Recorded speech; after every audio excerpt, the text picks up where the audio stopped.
Salam saudaraku, selamat pagi. Semoga kita semua dalam keadaan sehat dan penuh sukacita dalam Tuhan.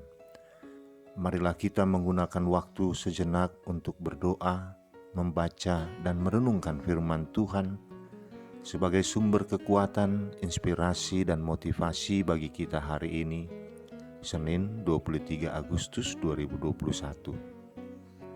Sebelumnya mari kita berdoa. Bapa di sorga, kami bersyukur atas hari yang indah ini. Hari yang kami yakini penuh dengan harapan. Kami akan merenungkan firman-Mu.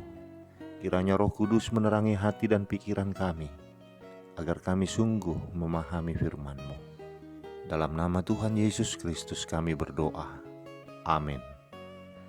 Firman Tuhan yang menyapa kita di pagi ini, Filipi 4 ayat 4. Bersukacitalah senantiasa dalam Tuhan. Sekali lagi kukatakan, bersukacitalah. Demikian firman Tuhan. Saudaraku, Rasul Paulus mengingatkan kita agar senantiasa bersukacita dalam Tuhan. Bahkan sampai diulang 2 kali. Mengapa sampai diulang 2 kali? Ya, karena manusia sering lupa. Maka diingatkan lagi agar manusia tidak lupa untuk bersukacita senantiasa. Kata bersukacita ini memang sangat mudah diucapkan, tetapi sulit untuk diterapkan dalam kehidupan sehari-hari. Pada umumnya, orang akan bersukacita saat ia dalam kondisi diberkati. Tetapi saat kita mengalami pergumulan atau persoalan, apakah kita masih dapat bersukacita? Saudaraku, bersukacita merupakan sebuah sikap dan pilihan. Tidak selalu berarti perasaan yang terus-menerus kita rasakan. Mustahil dan tidak sehat bila perasaan kita selalu bersukacita apapun kondisi yang kita hadapi. Itu sebabnya firman Tuhan dalam Pengkhotbah 3 ayat 4 menegaskan, ada waktu untuk menangis, ada waktu untuk tertawa, ada waktu untuk meratap, ada waktu untuk menari.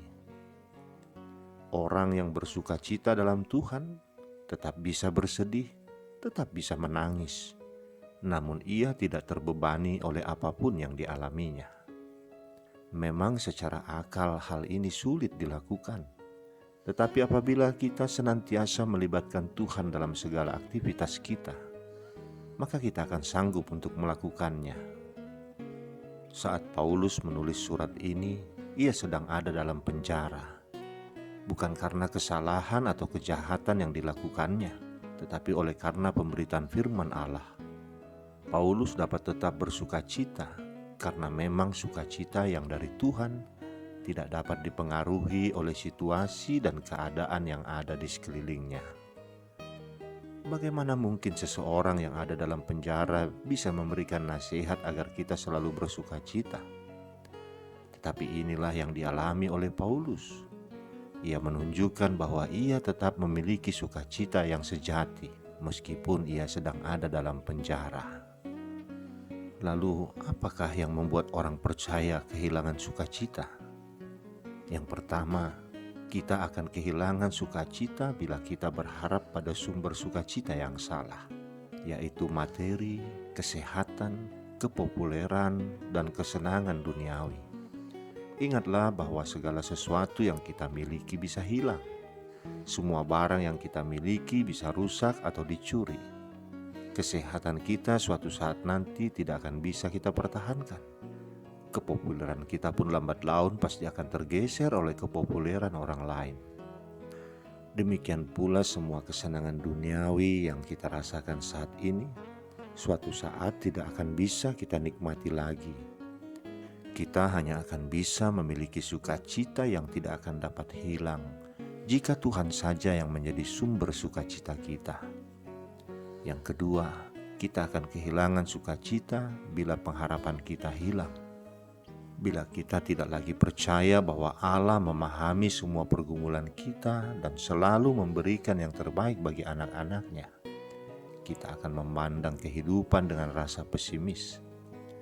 Bila pandangan kita tertuju kepada apa yang kelihatan oleh mata, seperti kemerosotan moral, kerusakan lingkungan, kesulitan ekonomi, bahaya terorisme, pandemi COVID-19 yang telah merenggut nyawa banyak orang, dan lain sebagainya, kita akan gampang kehilangan sukacita. Kita hanya akan bisa bersukacita bila kita sadar bahwa semua yang ada di bumi ini akan lenyap dan kita akan mewarisi bumi yang baru dan langit yang baru. Lalu bagaimana agar kita mampu bersukacita senantiasa dalam Tuhan?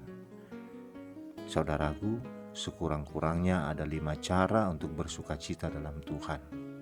Yang pertama, ingatlah akan masa lalu yang baik. Mengingat dan merenungkan kembali kebaikan Tuhan akan menolong kita mengatasi pikiran dan perasaan buruk yang membuat kita kehilangan sukacita. Yang kedua, tetap memuji Tuhan dan menyembah Tuhan di tengah-tengah masalah. Nyanyian puji-pujian mengganti semangat yang pudar. Jadi cara kita mengganti perkabungan dengan sukacita adalah dengan memuji Tuhan. Ketiga, mintalah pertolongan Tuhan.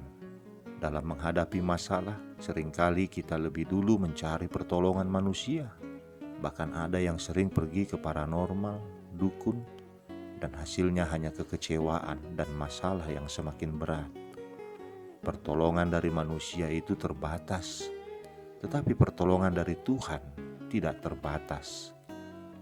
Keempat, tetaplah mengucap syukur dalam segala hal. Dalam segala keadaan dan situasi, susah maupun senang, kita harus tetap mengucap syukur. Keputusasaan, kegagalan yang kita alami, jangan biarkan itu semua membuat kita bersungut-sungut, karena sungut-sungut tidak menyelesaikan masalah.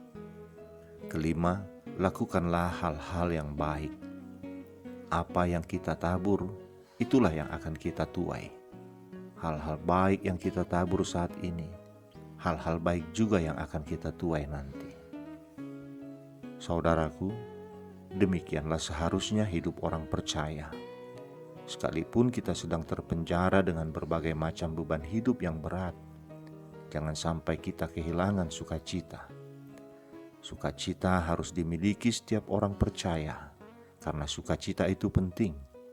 Hidup dalam sukacita berarti suatu kondisi yang harus kita raih. Dan sukacita harus menjadi gaya hidup kita sehari-hari. Dalam keadaan susah maupun senang, baik ataupun buruk, kita harus tetap bersukacita dalam Tuhan. Amin. Kita berdoa.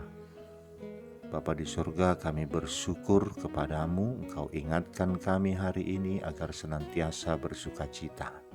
Dalam keadaan senang maupun dalam keadaan susah.